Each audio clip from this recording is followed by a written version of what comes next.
Fuck yeah. Yeah, I did. Thing's terrible, huh? I'm just Oh, horrid. Absolutely horrid. Yogi Zorananda, thank you for coming back, man. It's You're been welcome, a minute. dude. Yeah, You it look has. great. Thank you. So do you, Yeah. man. Love the beard. Oh, thank you, dude. It's a little shorter, but, you know. Did you cut it? Yeah, I cut like 4 inches off of it. I think the last time that we did it was like down to here. Yeah. It was pretty long.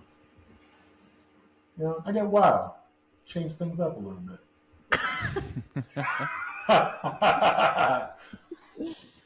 So, what's new, my good man? How you been? Should we just start it and go from there?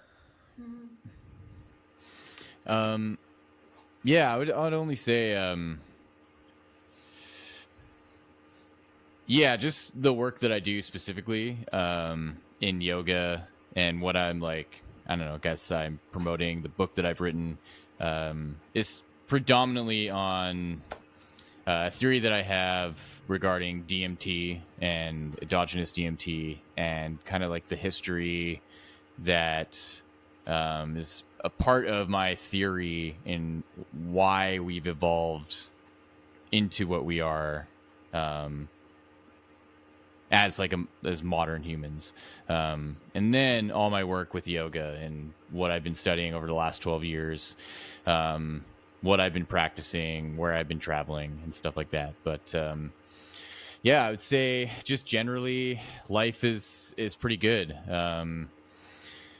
I'm just a normal human being as well, you know, with a job and living in a city and focusing on just like friends and family and, you know, what I can do to kind of like participate in everyone's lives in a way that is beneficial and I can be helpful to the people around me, just generally speaking, right?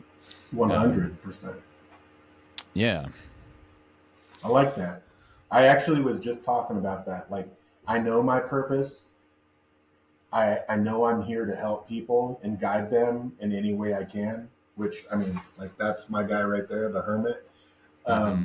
But for me, it's, I'm trying to find that way to do it full time, because I feel like in everyday life, I'm spinning my wheels to get somewhere that is unattainable through everyday life, if that makes sense. Yeah, I think whatever roadblocks are presented, you know, in a kind of like spiritual way or in a deeper way, you know, they're life lessons to show you what's serving you and what's not serving you. And what I think is important is that we have parameters that are set to prevent us from going into a lifeline or a life stream that is not going to serve us in the long run. And so the universe, or even just ourselves, we're going to be kept in a place for a period of time to really flesh out what all the lessons are. And so that when we do feel that we want to level up and we want to be more successful in just generally what we're doing in our life, we have to come to terms with where we're placed and the people that are around us. And it seems counterintuitive, especially in the kind of era that we're in with self-help and new age spirituality, that the lingo or the talk of it is like, you need to unplug yourself from the matrix. You need to follow your passions, and you have to kind of leave the 9-to-5 job. You need to become an entrepreneur. You have to, you know, so there's this influence I feel from social media that is telling us that our just normal day-to-day life as a human isn't good enough, and that we need to do something to immediately become as rich as possible and to live like this abundantly free life, which is totally great. And I get it. And there's people who have successfully done it. But I think trying to appeal to just everyday people who are listening to this podcast as well, that it's just not available for everybody to just immediately quit their job, leave their family, leave their friends, move to Costa Rica, move to Hawaii, move to the Dominican, like go to these tropical places where they feel it's going to be conducive to this whole new healthy lifestyle, when like the most satisfaction you're going to get, I feel, is like when you can bring healing to yourself right where you are, right in this moment, and just see how that seeps into people's lives. And, without being a burden to people, without needing to tell your brothers or your sisters or your best friend that they suddenly need to make these crazy life changes, when like, if you're just starting on the path, there's going to be a realistic timeline to consider, I think. Yeah.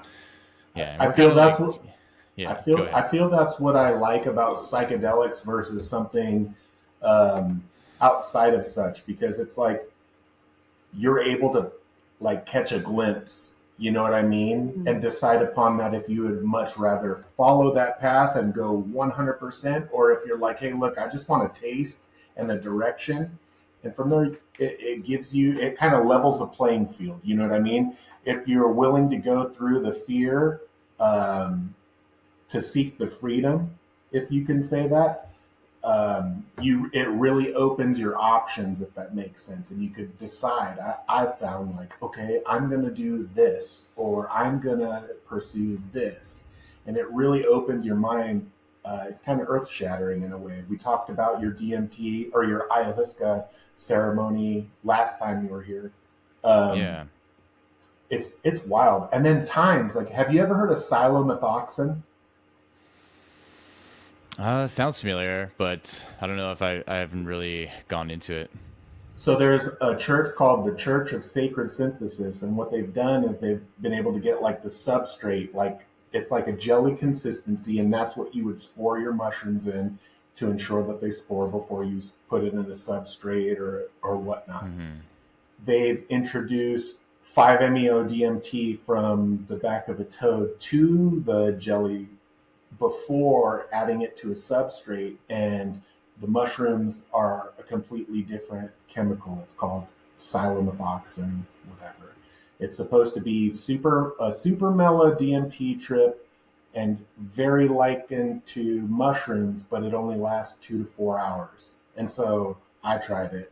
I've never done DMT. And I talk about it. I've talked with Marisol about it. I talked with Cliff about it. It was really wild. I did it primarily in darkness, and it basically was like, look, dude, for millennia, people have sought out the Philosopher's Stone in an attempt to convert lead to gold. And the truth is that the Philosopher's Stone is within all of us, and it is love, because love transmutes all. Mm-hmm. Yeah, the interesting thing in like now where we're at with the advancements, obviously, like the availability that scientists and like people have to experiment and to make these combinations that we never had that availability really, at least openly, if you look back at any work from like John Dee or any Hermetic principles, that like anything that had to do with mind altering substance were brought into like kind of festivals or brought into ceremonies that were like held very secretive, where now we have the internet and we have this like amazing openness of people being able to conduct these experiments and to share it with the world, that is allowing for the stream of information and the stream of knowledge to come through to advise us and to reaffirm within us that the path of humanity in really becoming more and more harmonious and really getting to the point where we can work together to bringing about like more and more healing is just common knowledge now, right? Yeah. Like even in my ayahuasca experience, like that's pretty much what ayahuasca told me too. So there's this interesting connecting with it within psychedelics that like for whatever reason there's this like being, there's these entities that are just really us, right? It's just a manifestation of our own like higher state of consciousness that is representing itself through these images and these visions that are saying, hey, you personally, you're doing great. This is how you can embody more of yourself through love and through deeper connection. And, you know, there's support for it. And I think what can be really humbling in that is coming back to yourself and just knowing that the process is still a day by day thing, right? Integration, right? Is that what they call it? Integration. Yeah. So it's like you have the experience and it's integrating that into your day-to-day life. And it doesn't have to happen overnight, but it's a process of such. It's kind of like anybody or everybody and anybody can get to the pot of gold at the end, but it's the journey between to the pot of gold which makes the pot of gold so worthy.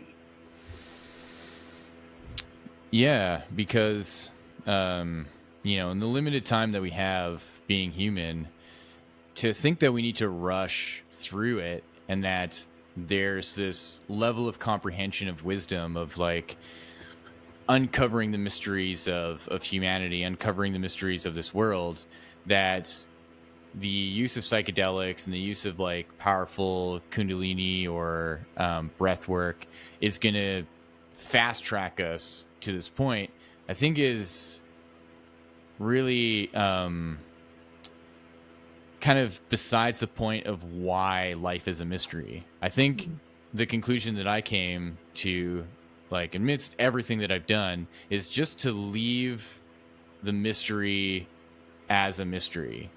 And that once you try to think that you have the total answer for why we're human, why we're here, why we go through the struggles that we go through, then what's the point, right? What's the point of remaining a human? And what's the point of really seeing that from me now and me 10 years from now and me 30 years from now, that right now I somehow uncovered the whole mystery of life? Like, that's assuming that I won't have any more life lessons in the coming like decades. So if we can just leave it as a mystery, the life lessons that come through that mystery and show us just like how magical this place is, it really makes that journey still so magical. And so that when we do inevitably meet like that threshold of death, we can look back at our life and we can say that the path that we led on to get to that point was filled with uncovering, rather than this mundane boredom of like, well, I know everything now, so nothing matters, right? And that's the wonderful thing about psychedelics, because every trip is going to be so wildly different. And the fact that we have a variety now, right? We can explore with MDMA, we can explore with ayahuasca and DMT and mushrooms and LSD, that along the way of those explorations, we can tap into a newness every time. And just to be humbled and brought back to ourselves, like, holy shit, okay, this particular trip showed me a whole array of images and colors and ways of being in communication that my last trip like didn't show at all. And it's interesting because whenever anyone asks me about like DMT or psychedelics, the first thing I tell them is just to be careful, right? Because especially after doing Sam's show on the Tinfoil Hat, I just was getting several messages from people about wanting to do DMT, and I usually just don't even recommend it. I go, you know what? If it came naturally into my life, I didn't really seek it out, Exactly. and I was invited into it and I was like able a to handle it. calling. Yeah, exactly. Yeah. And I was able to handle it because of just the natural preparation of my like yoga practice, of my breath work and stuff. It's like the universe selected the time for you. Exactly. Yeah. Yeah. And so I had one particular individual just asking me about it because they're curious. And I was like, well, the thing that I can suggest is like, first, be careful, be with someone you trust, and don't abuse it. Like, if you're going to take it that one time and then give it a lot of time before the next time. So even like months. And so I found doing it that way, you give time for that invitation to come back. You give time for it to come into your life and to show you something, rather than me trying to be in control and to seek it out. And yeah, I had a friend who did it every day for a month and had a psychotic break and was never the same, right? Like, had to go to a mental institute. And yeah, so as much as we think these substances are so like amazing, that the human body has limitations. And even when it comes to really powerful kundalini practices, I've gone to tantric schools, one in particular in Thailand, where you just can see the people around who are doing these like really powerful kundalini practices, and they're addicted to them. They're doing them like Yeah. 4 to 5 hours a day, Yeah. and their nervous system is just shot. And there's a fundamental change that can happen that you may not like in the end. And so for me, I practice a discernment where I allow myself to be just the natural human that I am, and explore the yoga and the psychedelic practices without them having a hindrance on my like day-to-day operation. Because on a Monday, I'm going to have to wake up, I'm going to have to go to work, and I like living that life. And so if there's this practice or this tool that's suggesting that it's going to take over my life and that it's going to end my desire to want to go to work, to me personally, I find that problematic. Those things should be additions to your life. Those are the things that should allow you to wake up and feel good and feel charged to go into what you're doing, and so that you are better at what your just normal day-to-day life is, rather than you thinking like, oh, I shouldn't be working at all, I hate my job, I don't like this, I need to move and I need to do this. Like, that to me is just setting up for more of like a manic kind of state, rather than like a grounded, purposeful state. What about for like people that I used to like to call it before I had a family and whatnot, sandbagging? Like, you get in a position and you're just content with it. You freaking hate the work, but you're content because it's too hard after busting your ass to work 40, 50, 60 hours a week, and you want something better, but you're sandbagged in. It's not even contentment. It's just like, well, I already lived this. You know what I mean? Um, Yeah. how would you suggest, you know what I mean, in a way of like promoting somebody to get that boost? You know what I'm saying? Yeah. I can appreciate the individuals who recognize that when they first got the job that they're in that they don't like anymore, right? They got it because then they're in a position where they had no other choice. Like, say if it's like a fast food restaurant, or it's a restaurant, or it's an office job, or like it's trade. Like, say if it's like construction or plumbing or whatever, right? That in the beginning, their excitement was for it because it got them into like some kind of abundance, right? So now they're like, okay, I've got a job, I got an apartment now, I just bought a car, I'm on my way. Then 5 years later, they're now like restless, right? And they're like, I just don't like my job, I don't like the people that I work with, I need something new. The wisdom in that is what can you do? And like, really the question is, what dream do you have that you feel you can work on that is going to shift you out of that work that you're doing into this new life harmoniously, right? So like, I'm sure you guys are aware of like Reddit and the like anti-work like subreddit and like all of the discourse that's in that, where there's like two sides of it, of people like just sabotaging their work and sabotaging their bosses and like doing pretty terrible things to like people who haven't been able to find a job in like 8 months to a year, and they're depressed and they're desperate. And what I wonder is like the blame towards the environment, what is that really serving in you as a person being fulfilled in that moment, right? And it's unfortunate and it's sad that there are people who have spent months and months, and like I remember reading this one post of this fellow who must have applied for 500 jobs, hasn't got a single reply, and is like highly qualified and highly educated. And so it's tough to formulate an answer for anybody like that, right? And so to go to anyone and be like, well, why don't you just go into this other trade? Why don't you go into this other thing? The ability for someone to have spent so much time, so much money, so much education on this one thing to then shift into a new area of work, maybe that's where psychedelics could actually help.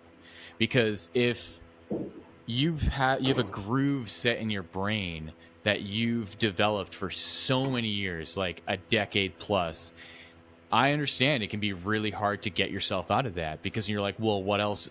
I'm not good at anything else, right? Mm-hmm. Like, say if it's like tech, like the biggest group in the like anti-work community on Reddit is like the tech industry, right? All these people who are promised that they would get like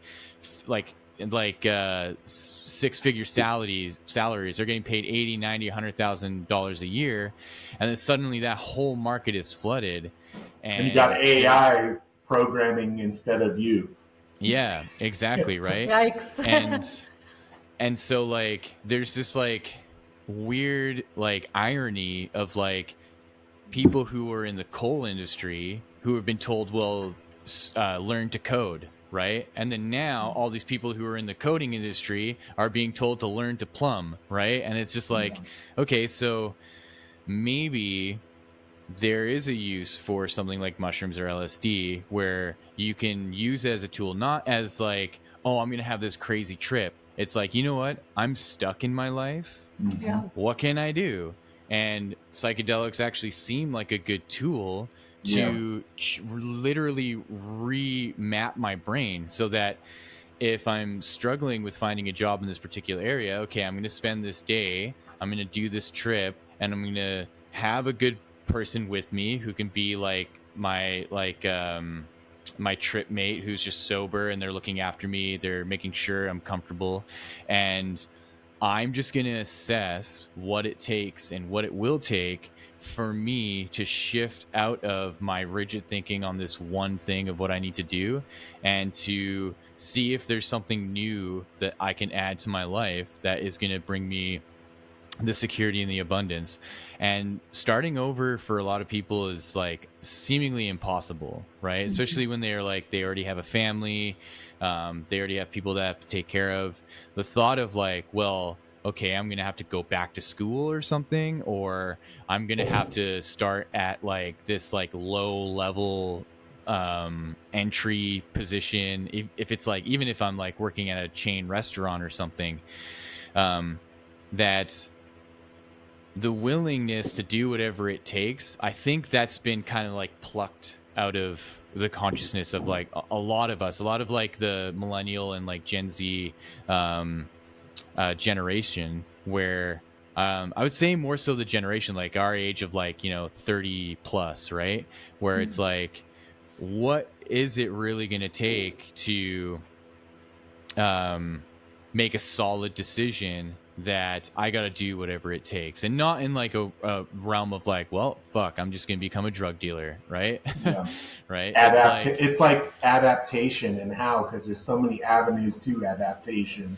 It's what fits your need. It's Well, funny as go I ahead. think also like there can be like almost a misleading, like you're saying, like that quick money, because there's so many ways to make quick money now online, especially for females. You can literally just be like, oh, I'm going to start an OnlyFans or a Feet Finder or whatever, and Yeah. then make You're a like, lot of money, but it's not it for a really long time. it hurts your dating life too, because then somebody's not going to want to pay $100 or something to take you out on a date when they could see your butthole for $10 a month. Wow. Right. Okay. But, sorry, I'm just saying, like, but for me, like, and I'm going to be completely honest, and this is personal on my end. I feel that I've lived a life of adaptation, and I feel that the reason I'm where I am is because I've been able to just have the mindset of I can fucking do anything. I don't care if I don't know what it is. I'll look it up and I'll figure it out. I have the willingness to do it. I have the drive to do it. I have a great work ethic. What it comes down to is I've been in so many different fields, like you said, that are kind of obsolete at the moment, or are not worth what they were, and they no longer pay the bills. So I feel like I said, I can fucking do anything, and there's nothing that's going to stop me but myself. Because myself, I am the biggest enemy in this world. Like, I have all that drive, but at the same time, I am the most limiting person on myself, if that makes sense. It's hard. Yeah, and it does make sense, because how we become our own worst enemy is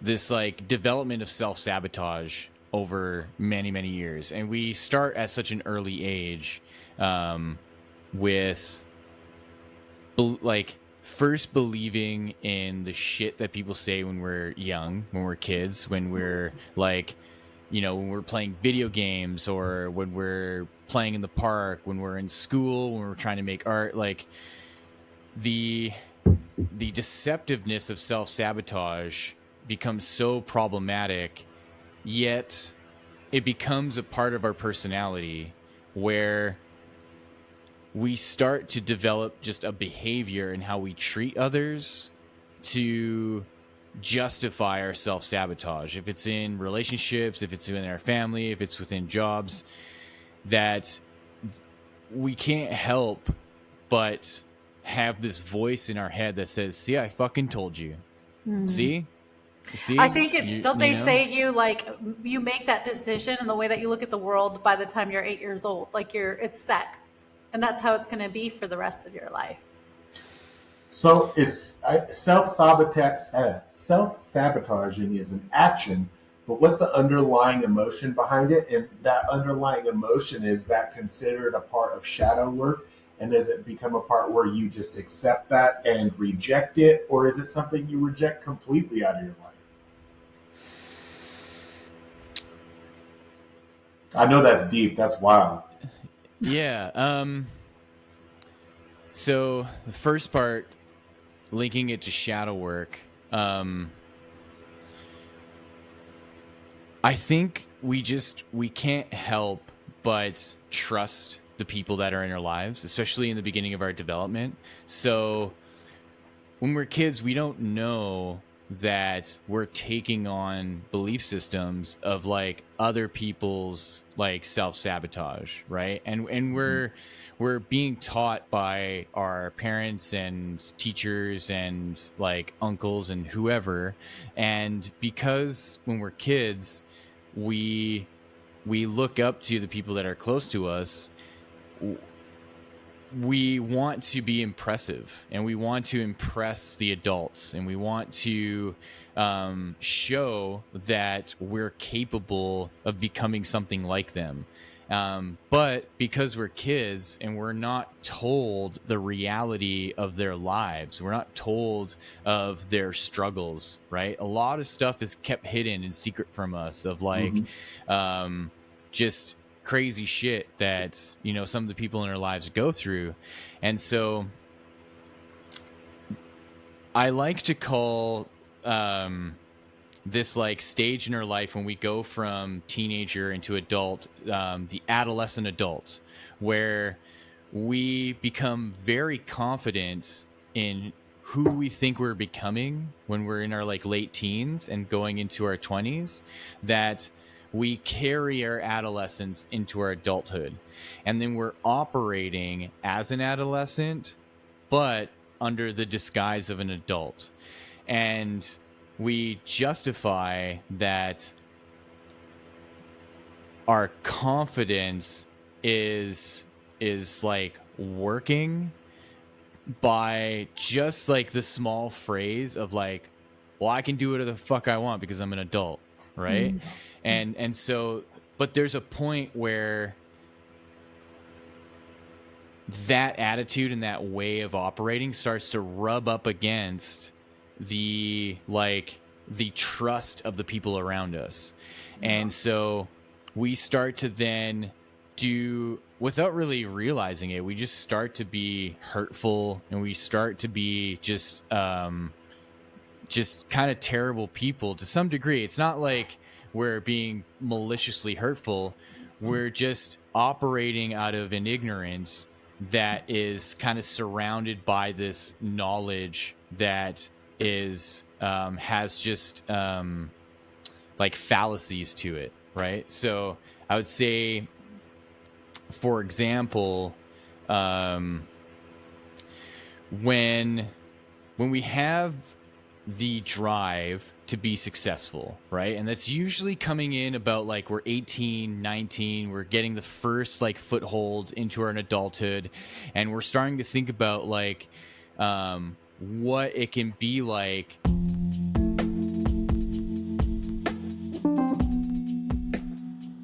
Hey there, fantastic listeners. Have you been dreaming of that sweet house with the perfect Southern California vibes? Well, get ready to meet your real estate game changers, Jennifer Larson and Nicole Rankin, the dynamic duo from the Top Results Group at Remax Top Producers. Let's get real for a moment. Navigating the diverse landscape of Southern California's housing market can be quite the adventure, but fear not, because having the right team by your side is like having a secret treasure map. And trust me, who you work with matters more now than ever before. Now, here's a little personal story for you. When it was time for my family to make the move in SoCal, guess who I turned to? Yep, you guessed it, the Top Results Group. They not only found us a house, but they found our family a home where every morning is full of promise and every night's like a cozy retreat. But here's the real kicker. Jennifer and Nicole aren't just top-notch realtors. They're like your savvy friends who happen to have the experience and negotiating skills of true real estate veterans. Their dedication, their knowledge, it's like having your very own real estate insiders. So, whether you're a first-time home buyer, a growing family in need of more space, or ready to sell and move on to greener pastures, don't even think about going in alone. Head over to www.thetopresultsgroup.com and see how Jennifer and Nicole can turn your real estate dreams into reality. Trust me, you'll thank me later. Reach out today for a free no-hassle consultation. Call 951-221-3774. That's 951-221-3774. The Results Group, outstanding agents, outstanding results.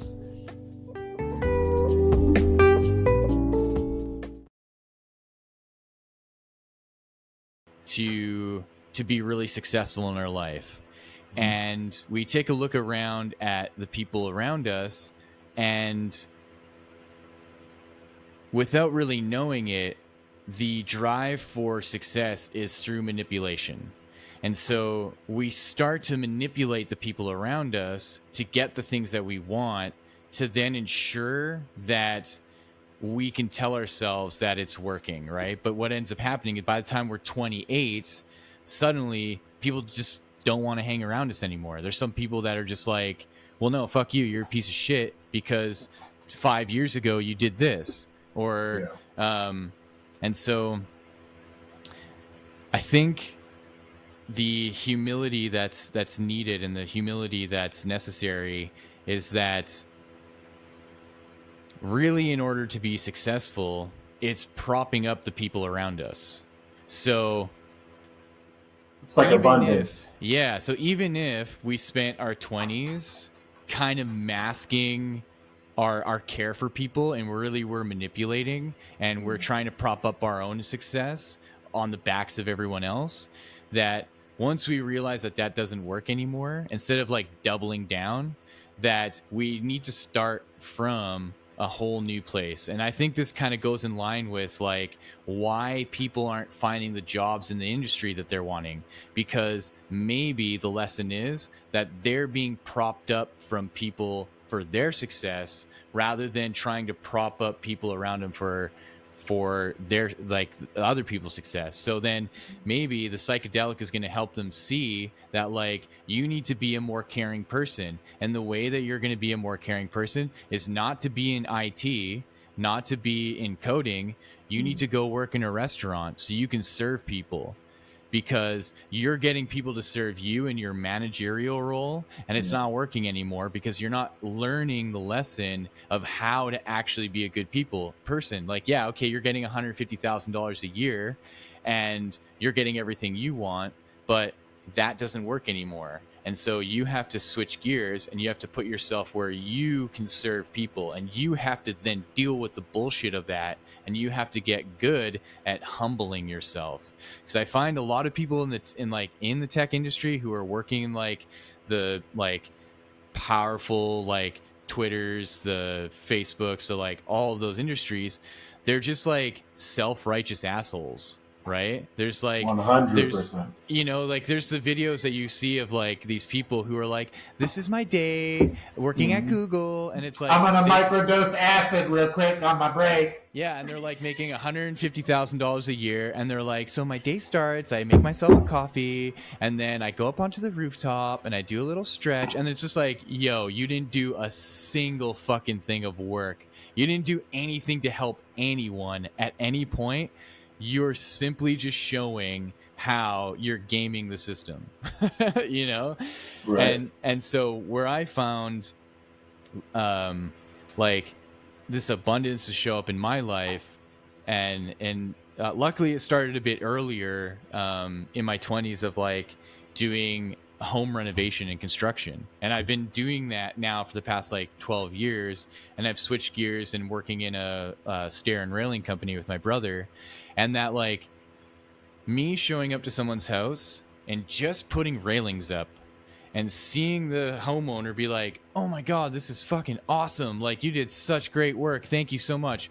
That person is praising me, but I'm getting the joy not from them praising me, just from them seeing lit up that like I've just added something to their house that they love now.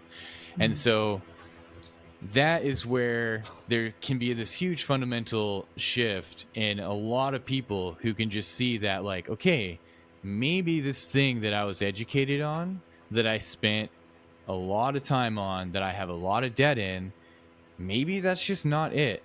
And maybe I can take these 3 grams of mushrooms, I can take this tab of acid, I can sit with myself, and I can ask just for some help within me in figuring out where I can go to actually be in service. And I almost guarantee they'll get a very clear answer on where they can go, I will say too, I'm very partial. I'm not condoning anybody do illegal substances, but I prefer to do it alone. I don't like to do it with someone, because I feel that my integration is so much more fulfilling to me when it is just me interacting with such. At the same time though, like I have a strong mind, and it's like, if you're going to trip, it's like, Frank, you're on drugs. It's going to be over in a couple hours. You'll be all right. Just breathe, drink some water. You're good. If that makes sense. But I feel like when I'm with someone else, it's almost like I'm more worried about ensuring they're okay than letting my integration take place. Just inside thing. Yeah, and that definitely makes sense, given experience, right? Like even Yes, for of myself, course. like I can just go off and even like just take like 2 to 3 grams of mushrooms and go on a walk, and Yeah, I'm just fine operating. Like I'll be home in no time. yeah, or even just like sitting in my room and I'm fine, right? Yes, yes. And it's specifically, I would say, for people who like are really hesitant, because I even know in California, there are clinics now with MDMA, and where there are legal ways to get access to these things, like even now in like Oregon and Colorado. So Yeah. like there is the availability to have these experiences, where if the concern is, well, this is an illegal substance, depends where you are, Yeah, because now it's not an illegal substance, of like. course. And so seeing it as a medicine that is going to allow you to address a stressor in your life, um, is amazing now. Like the fact Yeah. that that's like new within the last like 5 years, right? That like, It almost instantly abolishes like all depression for at least a short amount of time, because you feel so alive and so connected to everything, and you mhm. just want more of that. If that makes sense. Like I feel I so when I feel like mushrooms, I feel mushrooms is very internal and it's very personal, and that is all personal growth. I feel like LSD is more esoteric, and it's feeling the love from outside and bringing it in. If that makes Mhm. sense, that's how I would equate the two to me. Like I really feel like if I want to do an intense breakthrough, or like I want to talk to God, I would stick with mycelium. But if my soul integration is to connect with others after the fact, not during, but after the fact, and incorporate, like for me, like I'll take like 2 3 days, maybe a week before I'm like, okay, I'm going to do it this day, and for a week I meditate on, this is what I want to do. I want to focus on love, gratitude, creation. I want to focus on you know what I mean, anything. Mhm. And I focus on that so that when it comes point, it's like subconsciously I already have set my trip, we're flying, you know what I mean? And when I come back, I integrate that all. And um, like you said, it's a tool for your toolbox. It's not something you can abuse. And that's the cool, that I know DMT is different, but that's the cool thing about mushrooms and LSD is like you're almost forced to take an integration period unless you have like an abundant source, because you have that bell curve where it's like after so many hours, the next day you got to double your dosage to feel what you felt that day, unless you take the 12 days of a tolerance break to integrate everything, and then you're back to normal. Your body's producing its own serotonin. It's all legit, you know. Yeah, exactly.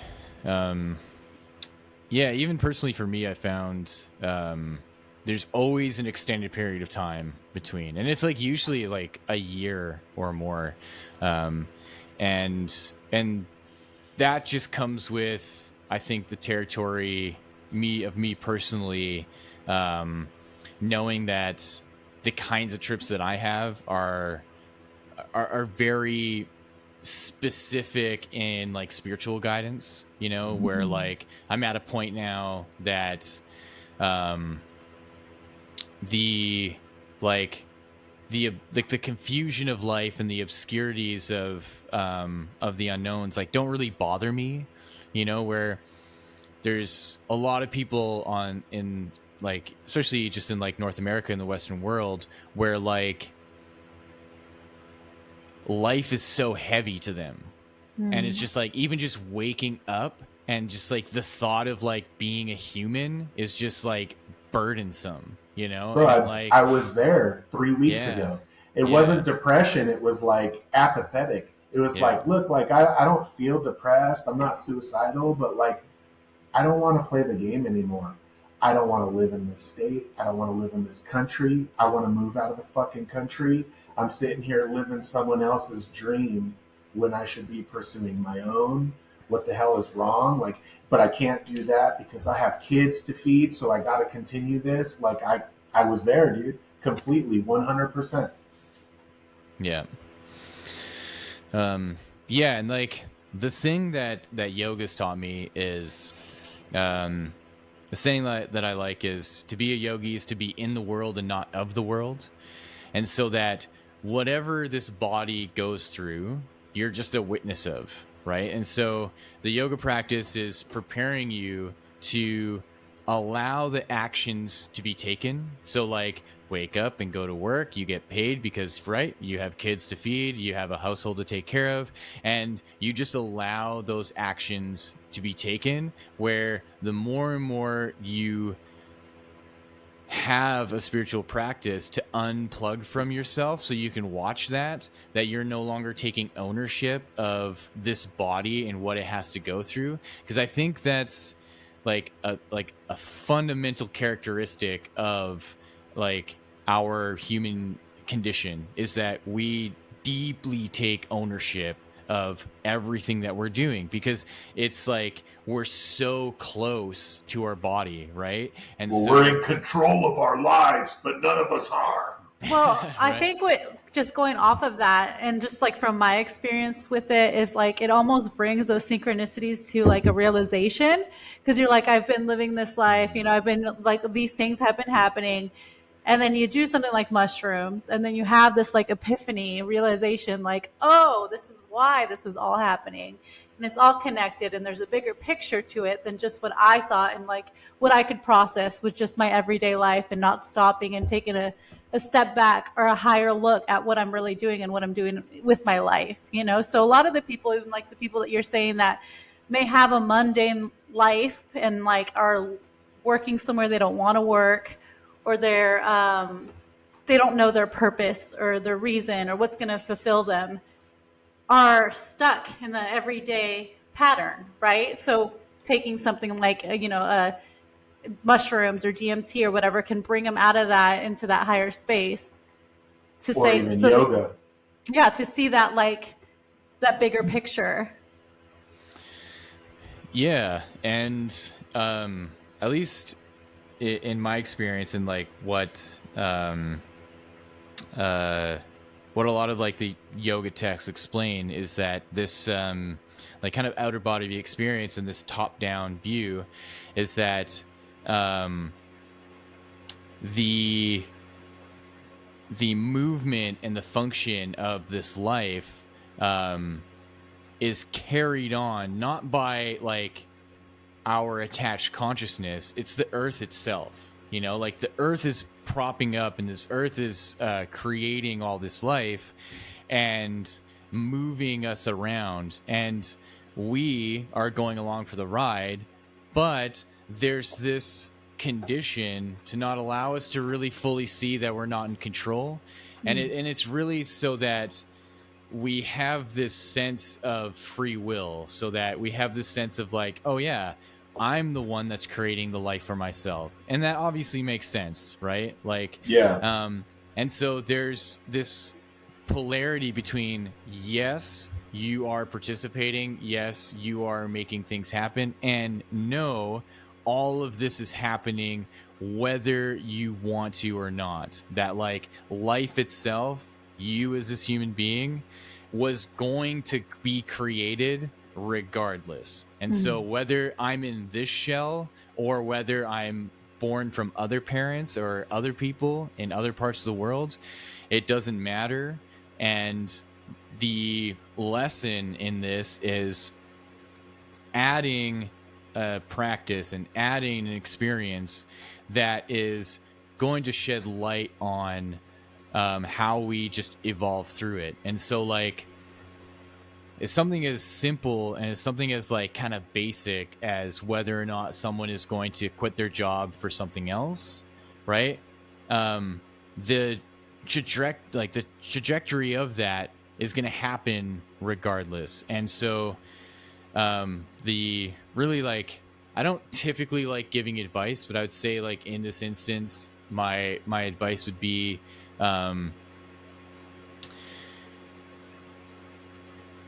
using a simple phrase, trust brings harmony.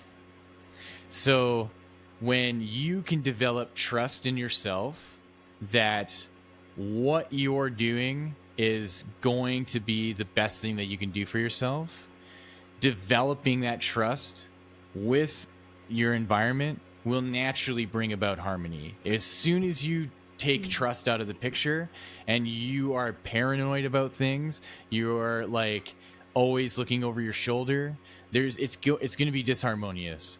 And so and I think this is the fault that we just have, where we go into a job, first we're excited, we're like, sweet, I'm getting paid, and then months later there's all this drama, and instead of like thinking to yourself like, okay, how can I like bring about the most harmony in this so that I'm not negatively affected? The emotions in the moment and just like the anger and the frustration leads to like, fuck this, I'm quitting.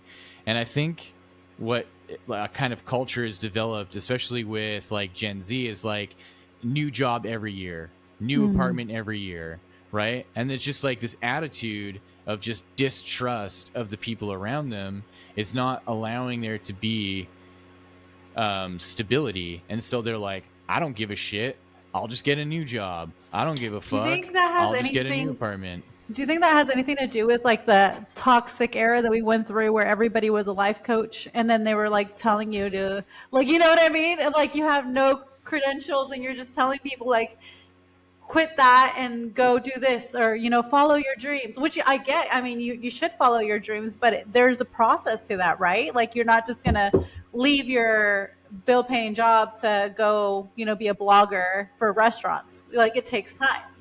And I think there was a toxic era where we literally had everyone was a spirit or some like sort of like life coach, and then they're telling these people like, you know, this is what you should be doing. Yeah, I agree with that. And it's, to me, it comes down to like a particular business model, right? So you have these people who realized that in order for the success of their business, or in order to like maintain the success of their business, they need as many people joining them as possible. So like Tony Robbins is like the epitome of examples, right? And then I see his like new offerings like on Facebook ads and stuff like that, and I'm like, these almost sound desperate now. I'm like, it's getting kind of weird, like these like new kind of like things. clicky. Yeah, and it's just the same thing recycled over and over and over of like, be your biggest self or be your best self. And like, it comes down to having a business model, and their business model is that they need as many people buying into it as possible, because their like their revenue goes towards renting out major facilities, right? So like Tony Robbins came to my city a few years ago. I think it was like right before the pandemic, and he rented out like this massive stadium, right? Like it's like, it was the older one. It was the Rexall Center, and it's like this huge like stadium, right? And you know, he's charging like $1,200 a ticket, and so these people who have gotten to that caliber, where they first wrote a book, like how Tony Robbins did, like The Giant Within, I think that his book was called. And you know, he is a freaking giant. That dude's got a head that's like 50 pounds. His hands, dude. Bro, that guy will headbutt you into like next week. Yeah. And so from his like success of his book, and then becoming this authority on self-help, and now having a business model that's around getting people to join in on these seminars, he can't stop. Right? Yeah. And so him and his team have to think of any way to get people to believe in him. And so they'll start to say wild shit like, yeah, quit your job and start doing this, right? And what ends up happening is that people believe in this. They wholeheartedly go in, they quit their job, and 4 years later, they're like, my life's a fucking mess, because they end up getting abandoned, because like the business model isn't supposed to actually support these people becoming as successful as Tony Robbins. They don't want that. Yeah. He's on the pedestal. He's the giant. You might be able to be the underling that, like, he'll send the caller to you while he goes and speaks here. Yeah. And so there's this so there's this like illusion that's taking the minds of these people. And you see it in the yoga world too, right? You see these gurus who are propped up, like Sadhguru, like, huge example, right? Where I ended up finding this forum that's like dedicated to ex Sadhguru members who basically started saying like, man, like, he's a huge walking contradiction, where he has a fleet of like cars and motorbikes, and like his daughter has access to like Bollywood stars, and she gets into like all this crazy shit just because like it's his daughter. And he tells all of his followers like, you don't get to make like, you only make this much amount of money, you live in this kind of house. Wow. You, like, wait, that's like what's the other guy too that teaches finances, and he's like, he tells everybody like, oh, you shouldn't go out to eat, you should eat like beans every day. Ramsey. What's that? Gordon Ramsay? No, what's his name? Anyway, so I was going to say Gordon Ramsay would come to your house and personally smack you for saying he said to only eat beans. No, like he's like, yeah, you shouldn't pay for anything other than your mortgage. You know, you should pay your mortgage off in this amount of time. But this guy's living in a mansion and has like all this money and is making a bunch of money from his like retreats and stuff. Where people go and they'll spend their, you know, whole paychecks on Joel Osteen. Right? Yeah, but it's the same thing. Like, be humble, but just, you know, I'm not, but you should be. And if there's a flood or some rains or something, you can't use my freaking church. Get your lazy asses out of here. Right? Rules for thee, but not right? Exactly. And the thing that I notice in that is there's this avoidance of self-mastery that these like really powerful like kind of like apex presenters are talking about how you can like you could and you can better your lives, but there's no opportunity to actually create a program for any normal person to get to the caliber that they're at, because it's like monopolized, right? Yeah, it's all smoke and mirrors. Yeah, and so my approach in like the book that I wrote and the yoga that I teach is all about pointing towards self-mastery. So here are the tools of like the meditations that you can do in my book, and the practices that I teach through my teacher. And I don't want anyone following me. I don't want any hordes of people. Like, I want you to realize that the way that you're going to see the abundance flow through is through your self-mastery. I can be a catalyst and a conduit to help along the way, but I don't want to ever feel like, or be in a position where I'm standing on a stage and I'm talking down to people and I'm telling them how to live their lives while they just spent $600 to $800 to $1,200 to hear me talk, and they're going to come out of it being like, oh fuck, now I got to make $1,200 again, and I've got to like, you know, and I just like, I see it that there are people who could have benefited from paying off their debts, but instead of doing that, they're like, oh, I need to go see Tony Robbins. And it's like, well, how much did you pay for a ticket? Well, it was like $800. And it's like, okay, but what did you get out of it? And it's like, well, more debt. Like, therapy's like $150 once a week, bro. Like, and then you're like, some people don't even talk. There's that one guy you pay like $1,200 and he just gets on stage and he's like, he's got the and gaze. just stares at everybody. Do you know who that is? No. Okay, I think we might be thinking about the same person. So there's this guy named John DeRitter.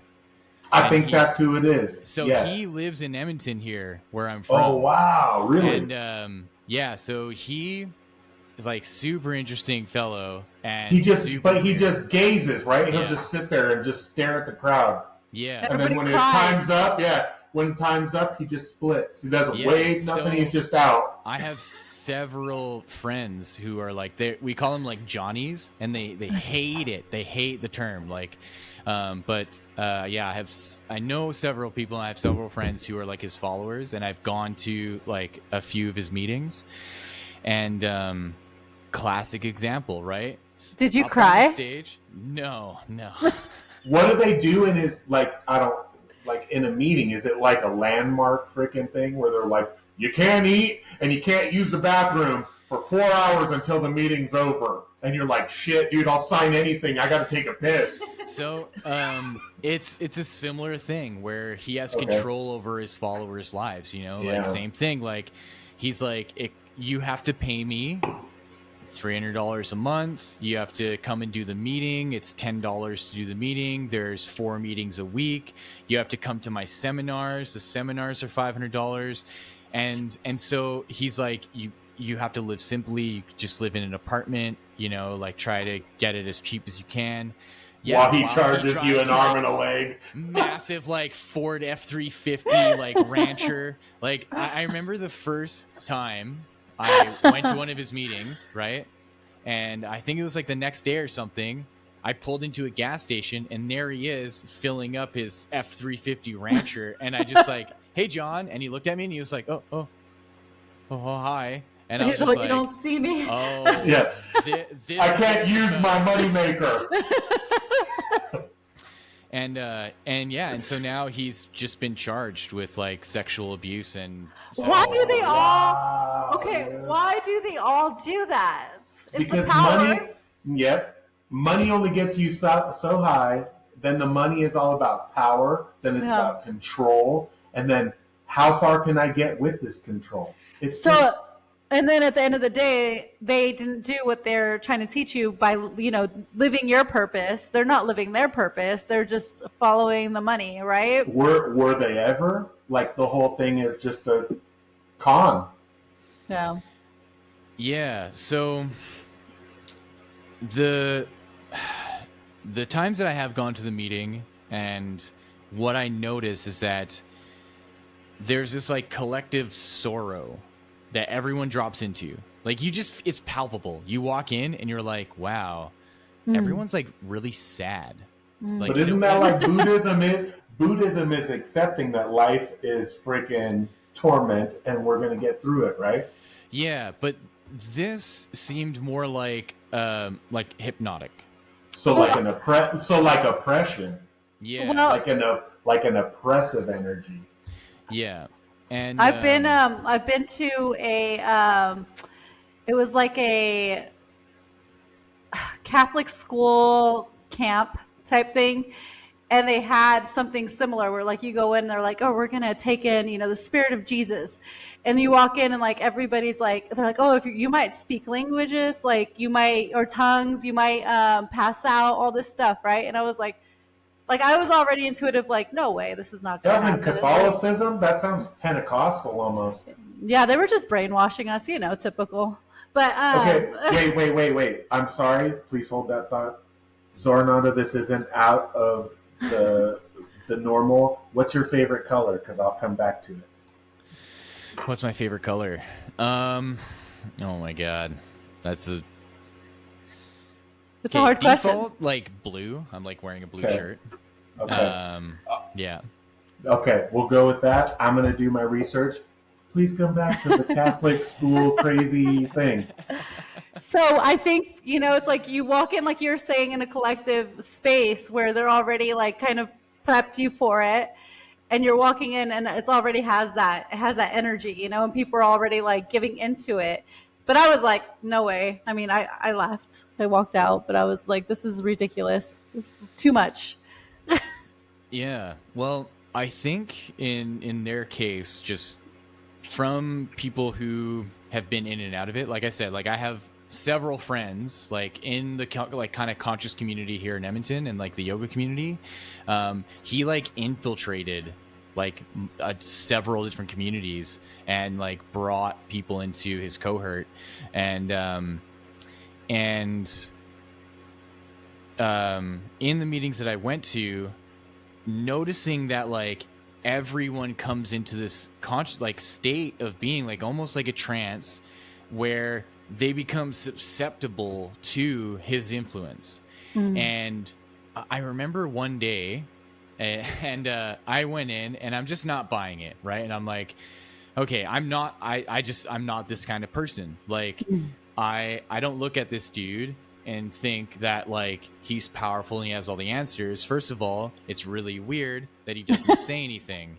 And when he does say something, he has these like catchphrases, you know, and it's all from this book that he wrote. Like everything that he bases his like philosophy on is just this one book that he wrote, and he has these like simple little phrases like the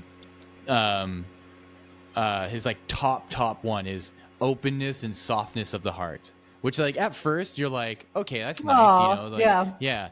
But I started to see that like there's this one meeting I went to, and there's this one guy, there's like this period of time where you can come up and ask questions, right? And so like this one guy basically takes up the whole time. He's there for like an hour and a half, and he's asking the same question over and over and over, just like kind of rephrasing it. And John's just totally negates what he's saying by either not even answering him or just saying these little catchphrases. And and I just was looking at him, and I was really heavily into Bashar at that time, and Bashar is like so amazing, like on point. Anyone asks him a question, he's just like boom, like into it. Like he like comes up with like the craziest answers, right? He's like instantly like, oh. Yeah, right. And I'm sitting there, and I swear I feel Bashar like coming through me, and like I feel this like stream of like answers, like wanting to answer this guy. And I was like, okay, I got to get out of here. So the evening ends, and I go home, and then fast forward like 4 years, right? A friend of mine's like, hey, I'm gonna go to John's meeting, like you should come. And I come, and I'm sitting there, same thing, like and I'm being told by some of like the top, like his top kind of disciples, like, oh, like John's depth, like this like new material he's getting into, it's like it's so deep, and like, oh, we're just like uncovering so many truths. And I'm like, okay, I got to be witness to this. I got to see it for myself. So I go there, and about an hour goes by, and I just feel it, and I'm like, he's gonna say openness and softness of the heart. I fucking know it. I feel it coming, and I'm like, he's gonna fucking say it. He's gonna say it. I'm just waiting, and I just see him, and he's like, the person asks this question, like, oh, John, oh, like how do I go into understanding more, you know, whatever fluffy language they say, and I'm just waiting, and he looks and he goes, openness and softness of the heart. And I just burst out laughing. I was like, that's fucking it. Like, what's funny is if you look to the left or right, everybody was mouthing it. Yeah, yeah, right. And like I'm like that. Yeah. That's it. Like, yeah. There's no way. Like, so cheesy. The crazy thing is, okay, so the first time I go to this meeting, and like a week later, I have this dream where I'm standing in a wheat field, and it's like, you know, blue sky, a little bit of clouds, and he's standing in the wheat field, and he's just staring at me, and he's like, bro, it's like Thor and Odin and Ragnarok or whatever. Yeah, he's just like, stared at you. And I feel, and he's like, come, join me. He's like, come to me, and I'm like, nah. No. I'm like, no fucking way. And I just that's make wild. myself wake up. I'm like, okay, I'm fucking done with this. And I wake up and I'm like, that was creepy. Like, that was invasive. Like, that wasn't like, so what? Ooh, and now he's getting caught up on some bad shit. So okay. The I'm crazy listening. thing is, I talked to my friend Shambhavi, who's like, she is like a fellow yogi. She did all the same trainings as I did. We have the same teacher.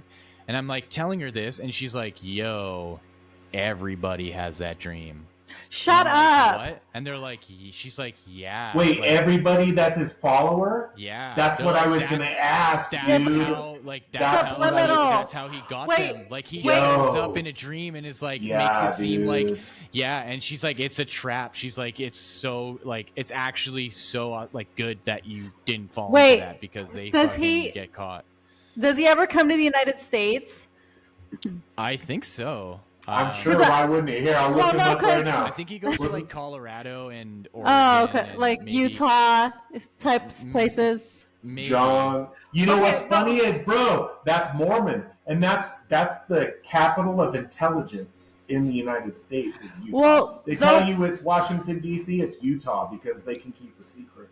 Sorry. Well, what I was thinking is like, I know there's like different subliminal message laws in like different parts of the world. Like in the United States, ours are pretty loose, but they're also like really loose other places. I wonder if you can get away with stuff like subliminally. Like you're in Canada, right? So maybe there you guys have like a little bit more freedom to put things in commercials and subliminal like messages in like teachings like that. Because that sounds like he got into everybody's subconscious in some sort of way or form through subliminally, like putting something in his message. That's creepy, though. Ew. Yeah. So I was going to say that comes down to that's a cult because he's 100%. literally coming into people's visions and dreams, and probably only those on his mailing list or guest list that came to his show. Like, that's wild. Ooh. And the fact that she was like, everyone gets those dreams. So how many other people tap into that energy, and how deep does that go, if that makes sense? You know what I mean? It makes me think of Scientology. Mm. Yeah. So I had a similar experience like that with my yoga teacher, but the energy around it and like the synchronicity of it was like, it was so much more wholesome, right? Authentic. And, it was like an authentic, And so in my 200-hour teacher training, in the last week, we went as a group to this Baha'i center. It was it was just like to do a retreat to do the last week. And the founder of the teacher training that we were doing, his name is Yogrishi Vishwaketu. He came and he taught the last week as like the head teacher. I bet you can't say that 5 times fast. And you want me to do it? Yogrishi Vishwaketu, Yogrishi Vishwaketu, Yogrishi Vishwaketu, Yogrishi Vishwaketu, Yogrishi Vishwaketu. There we go. Oh, you got it, dude. I couldn't. Dude. And so there's one day that I woke up not feeling well because our class started at 6 a.m. So I woke up just after 5 and I was like, just like sore throat, sore body, just kind of feeling under the weather. And I was like, you know what? I have a day.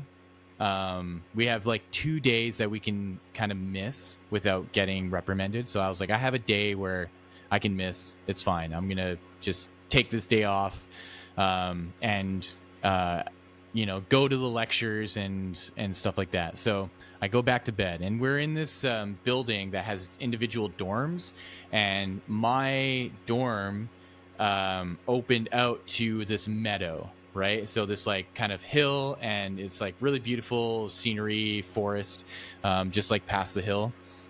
And so I go to bed, and I immediately wake up, and my door is open, and the sun is shining through, and I'm like, holy shit, did I just sleep for fucking 6 hours?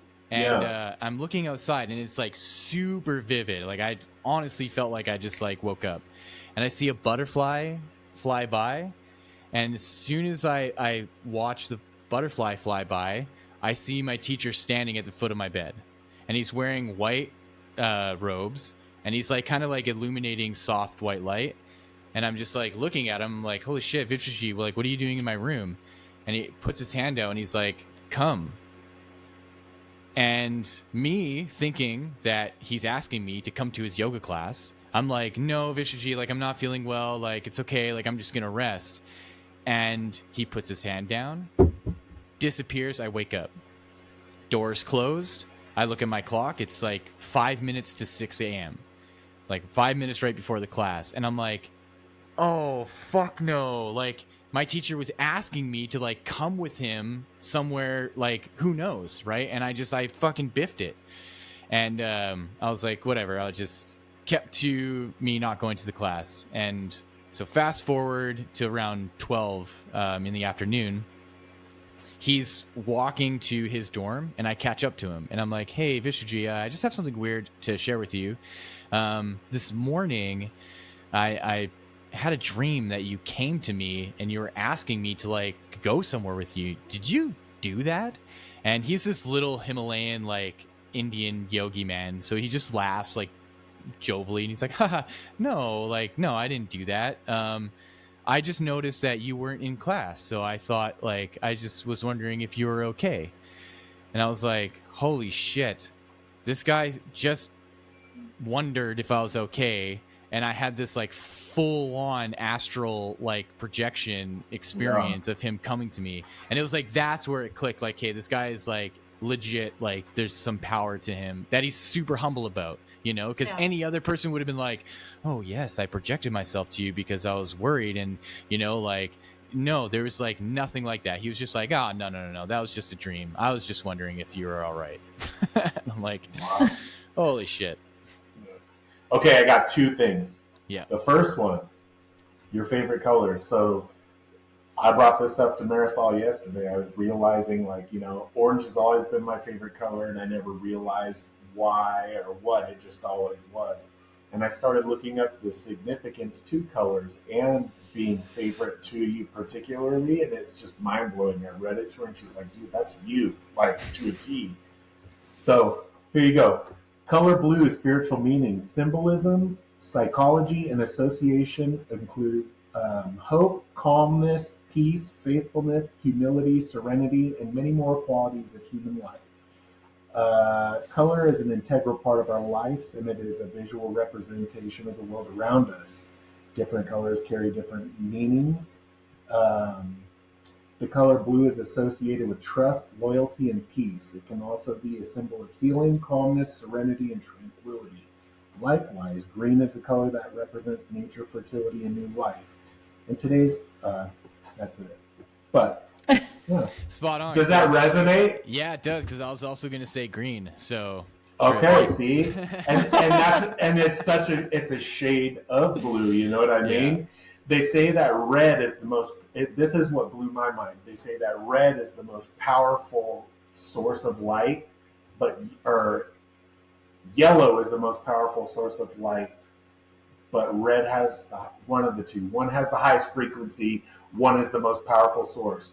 But say red being most powerful, it is the least highest frequency, and yellow being the brightest but least powerful has the highest frequency. So they're saying like that's where monks get the color of their robes, is based on the power of red and the softness of the yellow combining the two. Wild. I was just like, what, dude, that's cool. So I told her, I was like, I'm going to ask every guest what their favorite color is, and I'll tell them why later. Perfect.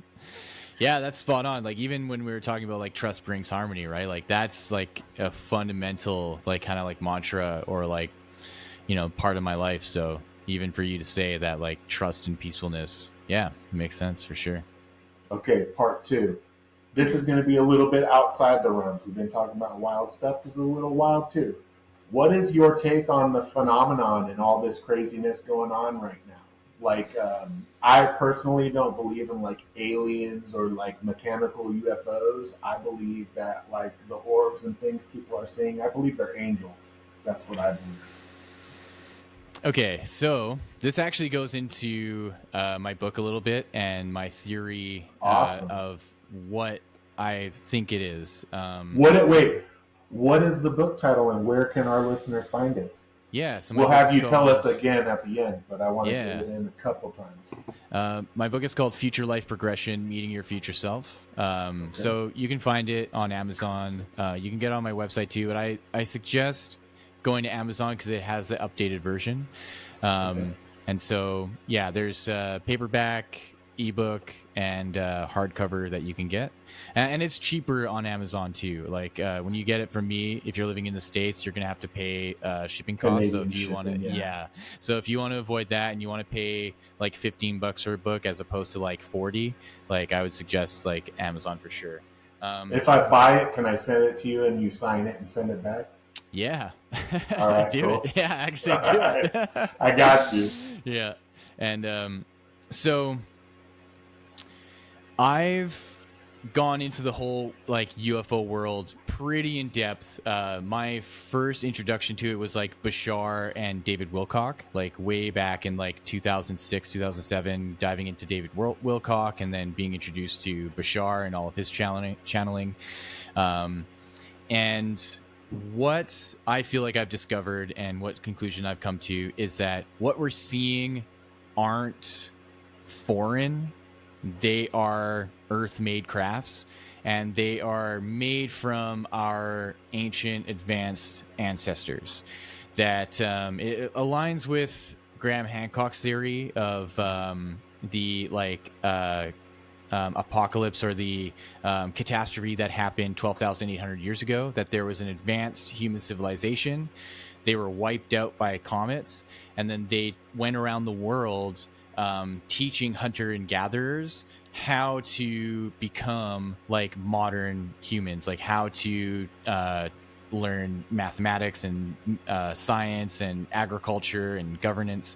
And so my ayahuasca experience was unique because at the end of it, I asked ayahuasca, like, why are you doing all this? You know? And what she told me was that the indigenous and the tribes of South America didn't create ayahuasca. They were taught ayahuasca, and they were shown through centuries, right? And so they were chosen to become basically the like gatekeepers and the stewards of this liquid DMT that these advanced ancient humans had. So like ayahuasca is telling me this. She's like, these like ancient humans had this form of DMT and ayahuasca that was really advanced. It was actually a hybrid between nutrition and psychedelics. Yeah, I think I heard that it was like their actual food, but they didn't trip on it, right? Yeah. And so because of the end of their whole civilization, they lost everything. They knew that in the Amazon that the crude form of their substance came from the vine and the chacruna leaf. And so for the listeners, that's out of like 3,500 different species of plants in a forest, and they know how to pick the exact right ones. Same one. And the process to process it for this ceremony.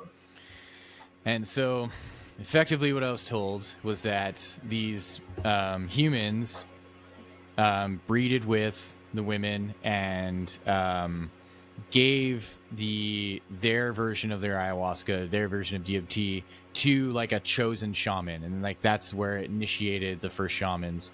And so the shaman having this new DMT in him, and the like humans breeding with the women, they basically made the first like hybrid human to have a higher level of DMT in them, because before that the hunter and gatherers, they had either very little amounts of DMT or no DMT, and the DMT is actually the catalyst for like advancing evolution in humanity. Because if you think about it, in 12,000 years for us, like the modern humans, just like me and you living in the modern world, to go from hunter-gatherers to where we are now, there must have been a catalyzing and like an advancing of our consciousness and evolution.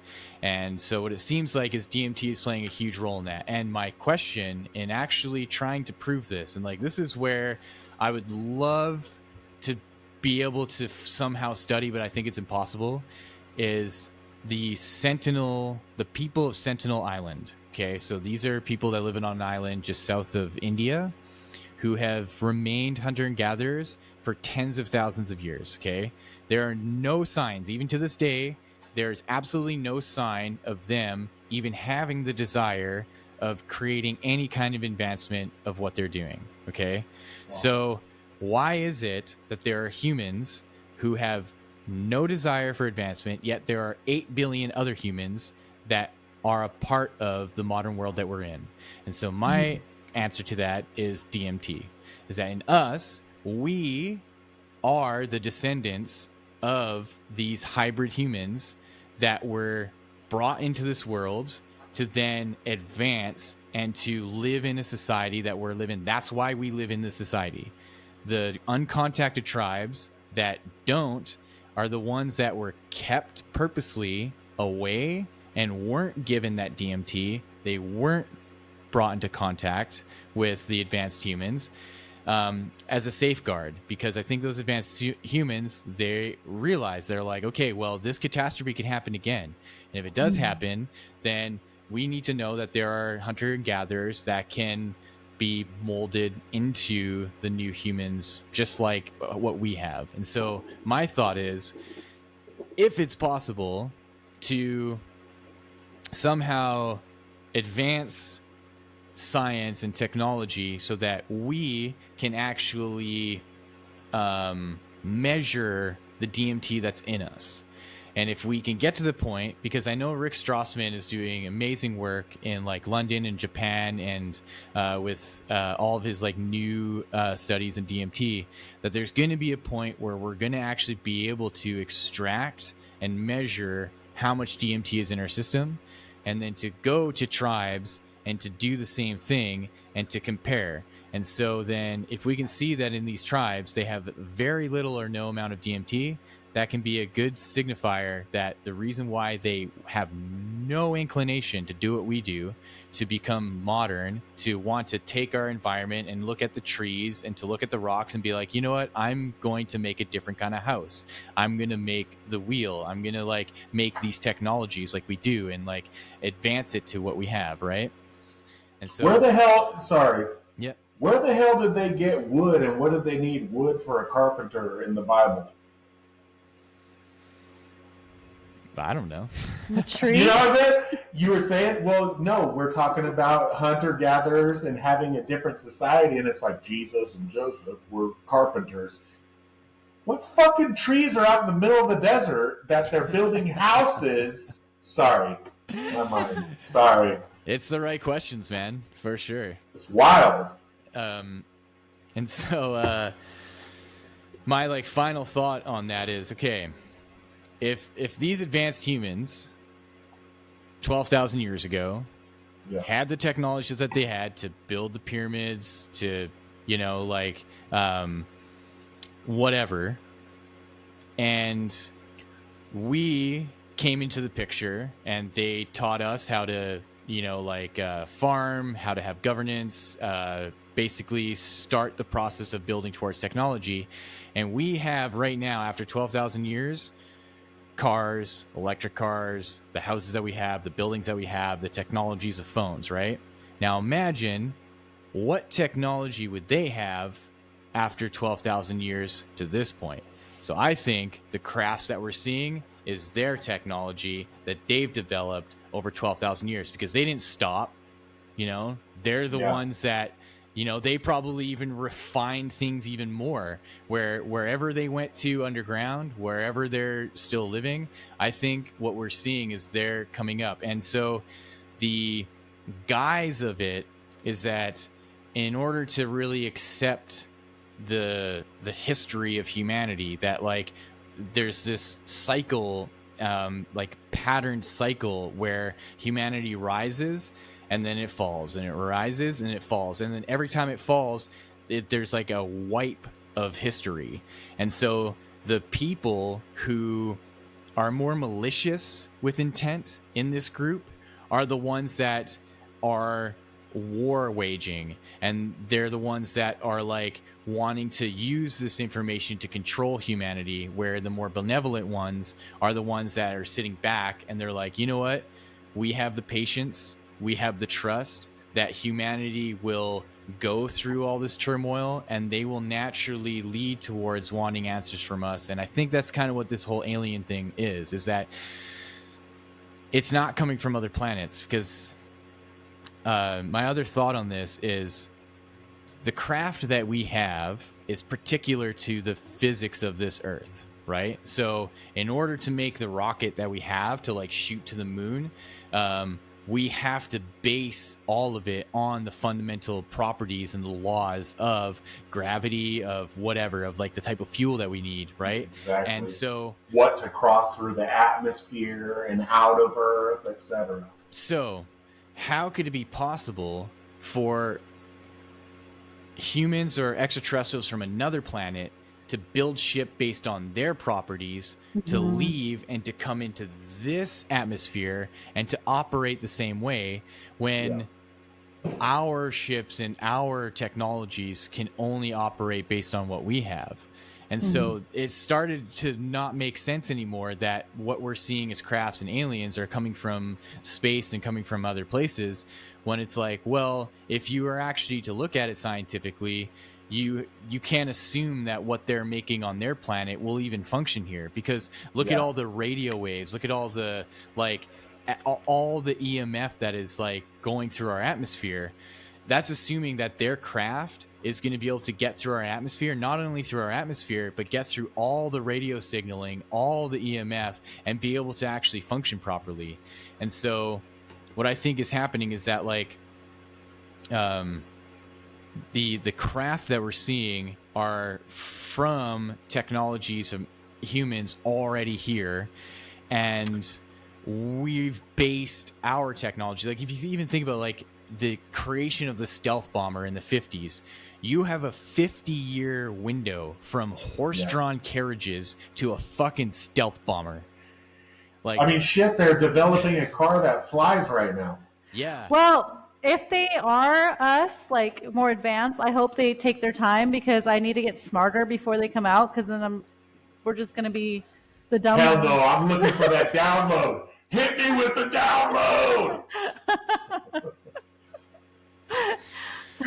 Have you ever heard of Christopher Bledsoe? Yep. Yeah. Yeah? Okay, so a And big like thing Ryan with him, Bledsoe, like his son. yeah, Bledsoe said so. So like a big thing for me is like I don't like you said, I don't subscribe to the whole shit thing. Like, dude, I can go on Chris Bledsoe's Instagram right now and watch 40 orbs in the sky from last night. You know what I mean? Yeah. And that's what I think is truly the phenomenon. It doesn't come down to, that's why I perceive it as angel. I don't know how else to perceive it. He goes out and like I've talked to him on, I'm in the Bledsoe Said So Discord, and I've talked to him, and he's like, you just have to have a heart of gratitude and love. He's like, dude, I go out there and I just talk about God, and he said, they light up when I talk about the Trinity and this and that. And he said that the mother is, when he was taken for 4 hours and came back and had his regression or whatever, the mother is who he experienced through the regression. And basically it was, the whole point was the Trinity is Father, Son, and Mother. It's the circle of life. It's not Holy Spirit. And he had told them that, and when NASA came and FBI came and investigated him, he said, dude, they came to me, they had a triangle on their chests, and they told me that it represented the Trinity. And they took him, and he went, he was at the Vatican, and they're showing him paintings from the 1600s of the entities that he saw with the painting of the triangle on their freaking chest. It's like just wild. Dude, if you haven't, get this book. UFO of God. It's Chris Bledsoe's book, dude. It is so good. He had a period. Yeah, he had somebody there, dude, from, I think it was from NASA, and they were visiting to see orbs and stuff. And his dog ran through a plate glass slider and got cut, dude, and is bleeding everywhere. And he's got a rag on it. And he's just like, I need your help. Like, what do I do, dude? My dog's dying here. There's blood everywhere. The dog got up and walked away without a cut on it. And this is in front of the guy. And that whole section's in this book, dude. It's wild. Wow. So that's where I'm at. Like, I agree with you 100%. The fact that they're trying to give us a perception of some mechanical craft makes no sense. Furthermore, they called everything extraterrestrials for so long, and through etymology, extraterrestrial just means from somewhere else. It doesn't mean out of this atmosphere. Plus, as humans, we can only perceive matter, and matter is only 8% of the entire universe. So what if we're all living on the same plane but on different spectrums? Yeah, exactly. You know? And the trippy thing with my ayahuasca experience too is like, I asked her about like these humans and like and the DMT world, and she was like, the ancient humans like live in that DMT world. And so when we're doing DMT and we interact with these beings, those are those ancient humans. And so like the purple woman, you know, and like they are picking the DMT elves. Yeah, they're picking these archetypes that they can like stream through. And it's because, right, like they're 12,000 years advanced than us, right? So like what they have is technology to interface with us that they don't even have to show up to us, right? And then suddenly we have this substance DMT that's in us. Like we are literally walking, microdosing DMT all the fucking time. Like I try to like get people to grasp this, that like, look around right now, you're having a psychedelic experience. It's so normalized that you just think that it's your life, but it's a full-on DMT trip. And it's like, and because we've spent our entire lives and generations of humanity that it's so normalized that it's a part of just who we are.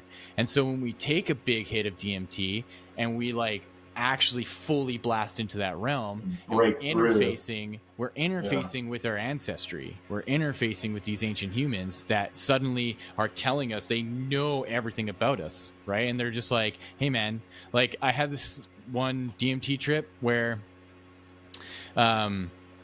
it's like I'm in a room of yellow, like everything's yellow, but it's like a kaleidoscope, right? And it's like all these cross sections of triangles, but like in the triangles are just naked women, and they're just dancing, and they're like, oh, and I'm like, okay, this is like a little too fucking weird. Like, what the fuck is going on, right? And then I see this like little white dot ahead of me, and then all the kaleidoscope and all of the geometry is like feeding into this white dot, and I was like, okay, I've got to go in there. And I go into it, and it opens up, and I'm in a scene from Suits, from the show Suits, like that lawyer show. And I was like, I think you told us about that, and they were like, stop watching this fucking show. Exactly. And so like, these like, they know things about you, and like they're so intimately a part of, because like we are them. You know what I mean? Like they made us, and so like our DNA ties back to like a version that we were at one point. Like I have a story about that actually. I was where I think like okay, so I was hanging out in my front yard with my kid. You know, my kids are playing outside, and we have like a little park across the street. And my son runs up and he was like, Mom, I found these books. I think you'll like them. And there were 3 books. And one of them was called The History of the Future, which is a book about what you're talking about now. Like how the aliens pretty much, you know, the aliens, extraterrestrials, whatever, created this world and what it's going to look like and what it had looked like in the past. And the other book was called Esoteric Healing, which is a book that was written by Alice Bailey, I believe her name is. I have that book. Shut up! Yeah, Shut up! Alice Bailey, that's Theosophy, right? Yeah. So it was there, and then another book about spacecraft, and he was like, "These are like, I just found these there for you," and I was like, "Where?" Across the street, like it was on they a were bench. like on a bench. Yeah, on a bench. Yeah. She called me. She's like, "Have you ever seen these?" I'm like, "No, but that's wild. Keep them." Yeah, it's crazy. But that book is so deep, you know, and I resonate with that book, the esoteric healing book, you know, and it was just one of those moments where I was like, whoa, this is so crazy. Because I met Frank 17 years ago at massage school. You know, we were learning Reiki and everything, you know, and I had kind of put that in the back burner. I was like, I really don't want to practice it right now. I'm kind of burnt out of it. And that book came up. And then I just offered, you know, like to do Reiki on people at the yoga studio and stuff. And I like just doing a little bit on the owner of the studio, like opened him up to so many more experiences and stuff. So I was like, okay, I think I need to get back into that. But it was just one of those moments like you're talking about where they cross over and they give you a little bit of like, you know, like a little gift or a little like, here's some guidance, like stop fucking around. See, my town has none of that here. My town is a very small town, super right-wing conservative, and they don't believe in any of that. And I'm like, I need to open some sort of metaphysical shop here that I could just share. Have people come and share and learn. And like, for me, I'm not trying to change anybody's mind, but what, you know what I mean? Whatever helps you get through your day and puts a smile on your face, power to you. I have nothing but love for everyone. There's times where there's people that I fucking have a hard time loving, but you know what I mean? I still love them deep down. But it is what it is. That's human nature, you know? And if I were to say I didn't have those emotions, I'd be fucking lying. Yeah, exactly. We're all here. Trippy. We're all a part of all of this. Might as well make the best of it. And I'm all about like all the help from all the different people. And if, you know what I mean? Like I said, you knew about Chris Bledsoe, but dude, that book, get the book. Nice. Bro, I certainly will. So I really resonated with the guy on the base of trauma. I feel I'm going to cut it short. I know that I'm on a short time schedule right now, but through pain is the portal, or pain is the portal, I like to say. Pain is the portal, and through fear lies freedom, which is like kind of so used, it sounds cliche, but that guy, dude, through trauma has alchemized so much without even knowing what alchemy or studying history or ancient civilizations or anything was. So August 1st on History Channel, which is Tuesday, I think. Tuesday on History Channel, he's on there. Chris Bledsoe's on there on Beyond Skinwalker Ranch. They took him to Skinwalker Ranch with the Monroe Institute helmet to read his brain waves. And he ends up going from there to his house and gets more activity at his house than freaking Skinwalker Ranch. And they have it all recorded, dude. And they're all blown away. So Tuesday on History Channel, you could go on the website. It's free. And fucking dude, sweet. It's just wild. Dude, I greatly appreciate you. Thank you so much for coming back on. And I'm going to get your book. Thanks, man. Same. And then what I'll do is you get the UFO of God and we'll reconvene and we'll go. Yeah, for sure, man. Yeah, likewise, man. I've been on a journey of meeting amazing people through doing, by being a guest on podcasts, and I have like. Bro, you got tinfoil hat, dude. That's huge. I was listening. I listen every week, and I put it on. I'm like, holy shit! I know this guy. Like, it was cool. It was really cool. I'm so happy for you, dude. Yeah, man. Thank you. Yeah, it was like 3 years in the making, but it was like a part of this journey of like, meeting you guys and like meeting Mark and a bunch of others and like, specifically doing it with just like making friendships. Cause I noticed that like there's other guys who just like come in on the show and you can just totally tell they're there just to sell their shit. You know what I mean? Like they have a script of like everything they want to talk about. They want to hit all the points in their book. And it's like, yeah, that's cool. Cause you're like, you know, they're on, they're on that promotion tour. But like for me, I was like, no, man, I want to like build friendships, and like I want to be able to come back on the show and like and kind of pick off where we left off and like have just like amazing conversations and build a small community out of it. And yeah, I fucking love it, man. Like these conversations are great. We got to stick together. Yeah. I actually write out questions in the script, but I don't follow freaking any of them. I'll write like 10 and I might ask you one because I just get caught in the conversation. Yeah. Like you said, I'm about the authenticity of the interaction in the moment, because we can only control this moment right now, and why not take the optimum amount of energy out of it while we can. Yeah, exactly. For sure, guys. Dude, love you, man. Thank you so much. You're very welcome. Thank you. Have a good rest of your Sunday, brother. Yeah, I certainly will. Thank you. Released a new song recently too. So if you're it's on Spotify. I don't know how Sam did it, but there's a way to basically like you can play it in the show. So if you guys we'll check it out, see if we can edit it in. Yeah, I can. Yeah. I think you have it up for sale on Apple Music, right? Okay, yeah, I can get it. Okay. What's the name of it? I'll write it down. It's called Favors. So yeah, artist name Zorananda, and the song is called Favors. I heard it actually on Instagram. It was really good. Yeah, thank you. Yeah, I like it.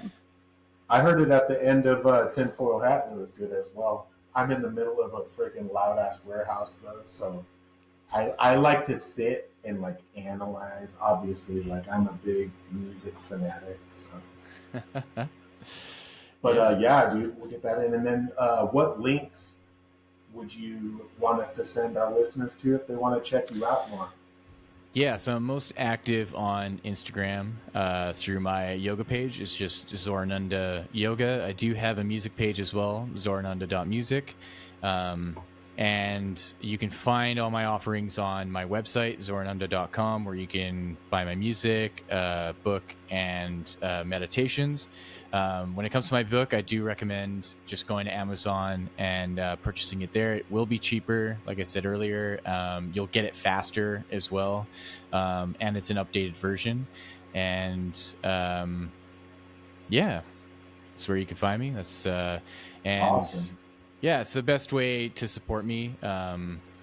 And I do have a second book that I'm working on, but right now I need to basically sell as many books as possible, because when it comes to the difference between like self-publishing and traditional publishing is when they see someone who is self-publishing, they are a bit harder on them and they want to see that there's book sales. So in my case, the best way to support me is to purchase my book, and then you get the benefit of learning all the stuff that I've poured into it over 10 years of doing meditation and yoga, and stories about psychedelics and other phenomenal experiences that kind of shape what the meditations do. Awesome. I got a question. Yep. What is the most optimal? This is going to sound dumb because it can be variable for many people, but like I feel like you see like a guided meditation on YouTube and it's like 1 hour. It's like, bro, I'm going to fall asleep 100%. Yeah. I need like a 10, 15 or a 20 minute. I really like some of the deep 1 hour ones, but I'm like, bro, I fall asleep. I need to be like standing up when I do it or something. Yeah. Honestly, the most optimal is the simplest, and it's breath counting. So it's just literally having like a meter that you gauge your meditation on. So where you're counting your breath for 4 seconds, you're holding your breath for 2 seconds, you're exhaling for 6 seconds. And you usually want to do a little bit longer of an exhale than an inhale. And you just do your best to maintain that cycle. And so would you say it was 4, 3, 6? Because I do 6, 3, 6. Yeah. So what I would say in your case now, just start to lengthen the exhale. So 6, 3, and do like 9. Okay. And then eventually incorporate mantra. And so that can be just a phrase that you make up yourself. or it can be an actual Sanskrit mantra. A good kind of simple one is out of Patanjali's Yoga Sutras. It's Sutra number 2, Yoga, Chitta, Vritti, Nirodha. And it simply means unifying the fluctuations of the mind with the original state of consciousness. But there's a rhythm to it. So when you're get good at being able to inhale at a certain rhythm in a certain meter, and you don't have to count it anymore. You just know you're inhaling for 4 seconds, you're holding for 2, exhaling for 6, holding for 2, and you can keep that and you can feel it. Then you start to incorporate mantra. So then you're inhaling yoga, chitta, vritti, nirodha, hold for 2, exhale, yoga, chitta, vritti, nirodha, hold for 2, and you just continue that as long as you can, because what's going to start to happen is the concentration is tied to the change and shift of brain state. So you're shifting from beta into alpha and into delta and theta. So you're entering into sleep states, but you're maintaining consciousness, and the breath and the mantra are helping to kind of keep your conscious mind at a heightened level of awareness while your body is dropping away, right? So simply count your breath, then introduce mantra eventually. And if you don't want to do the Sanskrit one, you can do a simple one of I am aware of my breath, or you can do things that are like affirmations, like this body is whole, this body is healthy, this body is strong, this body is whole, this body is healthy, this body is strong. Could I be I'm a bad motherfucker. Exactly. I love everyone. I've got gratitude for everyone, and I only want to bring out the light to shed it upon the darkness and enlighten all those that wish to be so. Exactly. What about mudras? Suggest mudras? That I wouldn't really worry about right now. The typical is Yan Mudra. And I like this one. The power mudra. You notice when you learn them and you see power, now notice how many politicians or people are in an interview and do this the entire time while they talk, and you notice they're embodying the empowerment of the mudra in their hands. It's wild! Yes. Yeah. Okay, I'm going to do that. I'm going to start on the breath counting, because I'll tell you, I woke up at 3 o'clock this morning. I've been waking up at 3 o'clock the last 2-3 days, and I know that it's hey, you need to get up and you need to put your feet on the ground and ground. I got something to say to you. So I'm like, okay, say it. I'm ready. You know what I mean? So now, all right, I'm going to count breaths. Take it easy on the affirmations, lady killer. Who? Oh no! When I say I'm a bad motherfucker, I'm saying that to boost myself up. I'm not saying that you know what I mean? Mothers, look out! Yeah. Hide. Hey, put the paper in the plastic. Reach in that bag and grab me my wallet. But yeah, for sure. All right, I'm keeping that one. I'm counting my breaths. Then I will incorporate my mantra. Dude, thank you so much. You're very welcome. Thank you. Excellent.